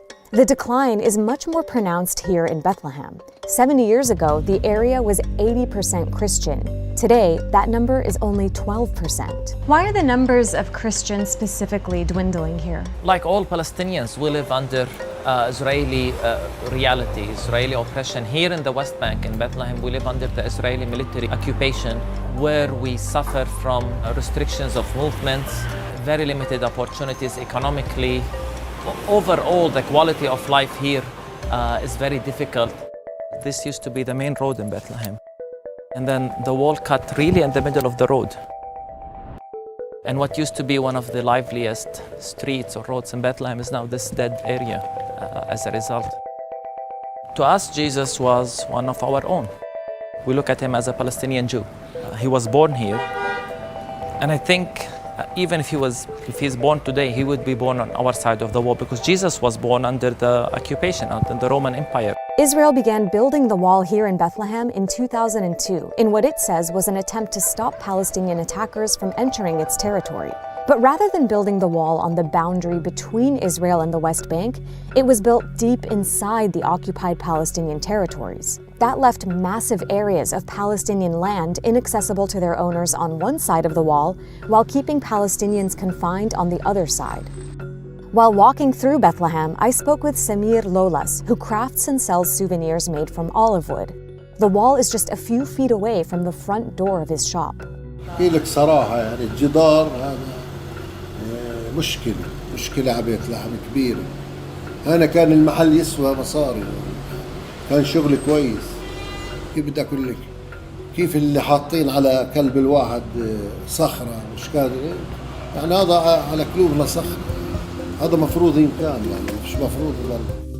The wall cuts off access to most of Bethlehem's farmland, and in the north, it completely blocks off the route to Jerusalem, another city Christians consider holy, which is just over 5 miles away. It makes us wonder whether if Jesus was here today and wants to go to Jerusalem, would he need a permit to go to Jerusalem? Because you do. Everybody here does, right? Everybody here does. Israel has imposed this permit system on Palestinians living in the West Bank and Gaza since 1993. To leave those territories, even if it's to worship at Jerusalem's holy sites, Palestinians have to apply for Israeli permits that are often rejected.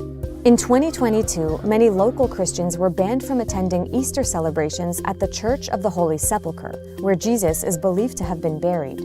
It was very upsetting to see. As a Christian, that I and others like me can't go to one of our important ceremonies in Easter, the most important ceremony. This is, of course, part of a much larger violation of Palestinian Christians' right to religion. Because like other Palestinians, Christians have faced violence and attacks from the Israeli state and settlers alike. One shocking recent example of an attack on Christians at the hands of Israel was this. In May 2022, Israeli forces attacked the funeral procession of Palestinian Christian and renowned Al Jazeera journalist Shireen Abu Akleh. She was shot in the head by an Israeli soldier while reporting in a helmet and flak jacket clearly marked as press. It was extremely upsetting. Even just her funeral, it was under attack. It was probably one of the biggest events that I've seen in my lifetime, where you see both the Palestinian struggle and Christian symbolisms sort of in one place. They were both Muslims and Christians praying together. Often there's this desire and interest to see Palestinians split on the basis of religion. And by the West, also a narrative where Muslims are persecuting Christians. But here we saw all Palestinians coming together. You know, a lot of time when visitors come, they ask me, how is your relationship with your Muslim neighbors? And I simply ask, well, they're our classmates, they're our business partners, they're our neighbors, literally. Mundir is also the director of the Christ at the Checkpoint Conference, which aims to teach Christians who visit Bethlehem from around the world about the realities of the occupation. Prior to coming here, did you know that Palestinian Christians even exist?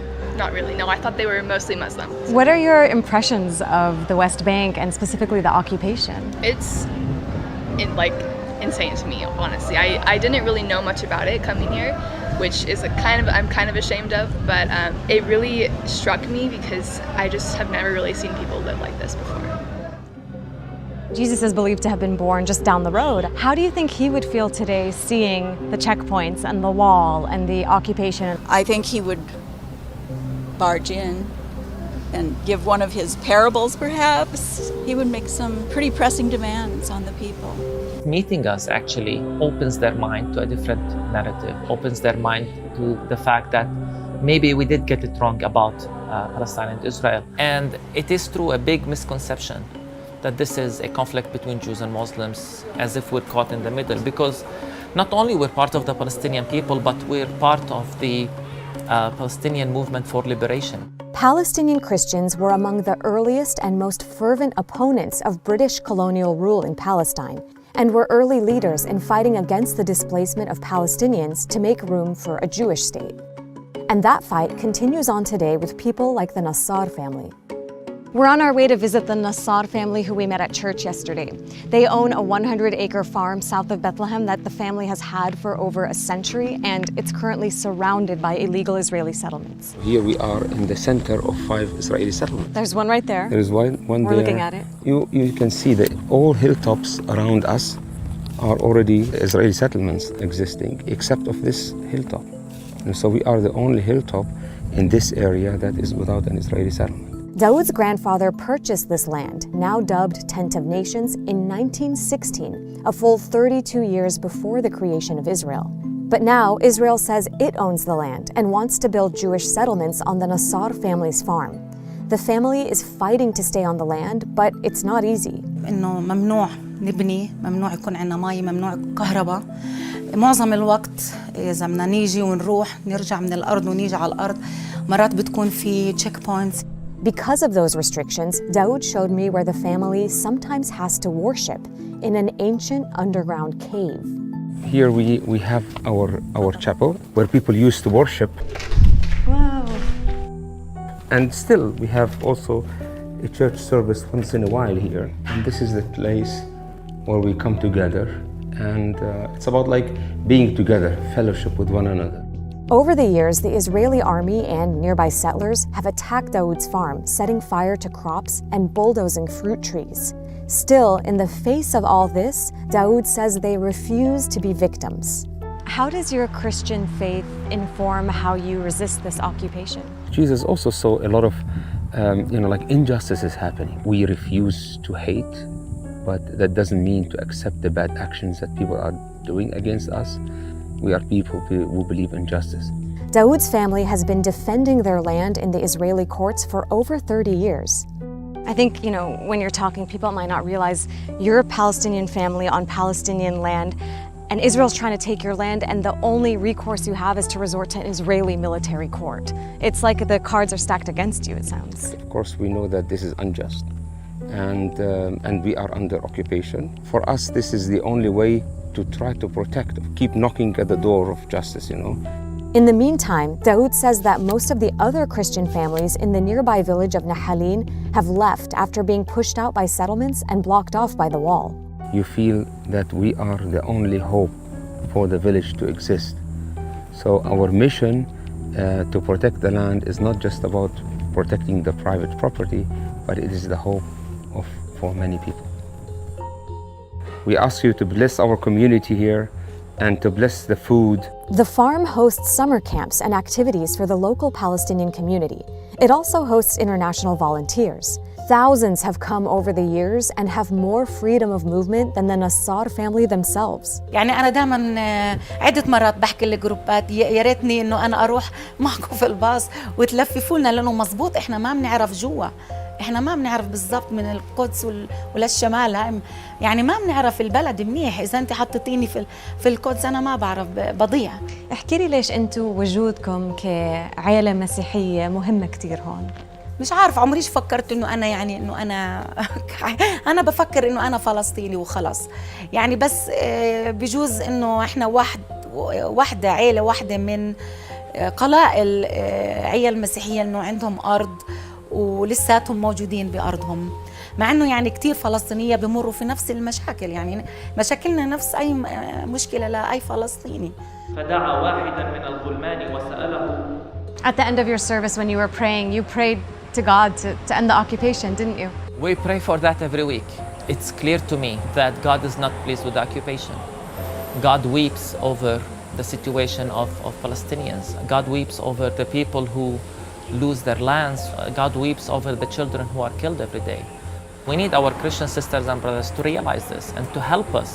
While many churches around the world have spoken out against Israel's actions, there's a notable voice missing: the very devout and very politically influential American evangelical Christians.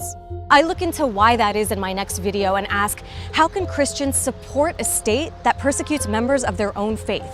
Make sure you check out that video, and in the meantime, let me know what you thought of this one in the comments.